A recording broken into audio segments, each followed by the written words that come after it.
Bureau chief Taslim Ahmad HN गम्स लोअर transplant के डॉक्टर अब्दुल वहाब डोगर के खिलाफ पीपल्स यूथ शहीद भुट्टो का खैरपुर प्रेस क्लब में एहतजाज। पीपल्स यूथ शहीद भुट्टो सूबा सिंध के ऑर्गेनाइजर अबैदुल्ला नारेजू, पाकिस्तान पीपल्स पार्टी शहीद भुट्टो सूबा सिंध के deputy general secretary Abdul Karim Sohu और जिला खैरपुर के सदर बिलावल खान नारेजू की सरबराही में गम्स लोअर ट्रांसप्लांट के डॉक्टर अब्दुल वहाब डोगर के नाकाम लोअर ट्रांसप्लांटों के खिलाफ एहतजाज किया गया। एहतजाज में मौजूद अहदेदारान अबैदुल्ला नारेजू, बिलावल खान नारेजू, कमरवाज खाकी, नबर हुसैन सोलंगी, अरशाद हुसैन नारेजू, इख्तियार हुसैन नारेजू ने मीडिया से बात करते हुए बोला कि गम्स लोअर ट्रांसप्लांट के डॉक्टर अब्दुल वहाब डोगर पंजाब में नाकाम ट्रांसप्लांट करने की वजह से नाअहल होकर निकाला गया।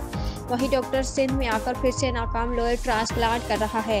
डॉक्टर अब्दुल वहाब डोगर नाअहल डॉक्टर है जिसने गम्स में सैकड़ों मरीजों डोनर मारे हैं। एहतजाज करने वाले ने कहा कि डॉक्टर अब्दुल वहाब डोगर के खिलाफ सख्त इंक्वायरी की जाए, लोअर ट्रांसप्लांट में मरने वाले मरीजों और डोनर्स के साथ इंसाफ किया जाए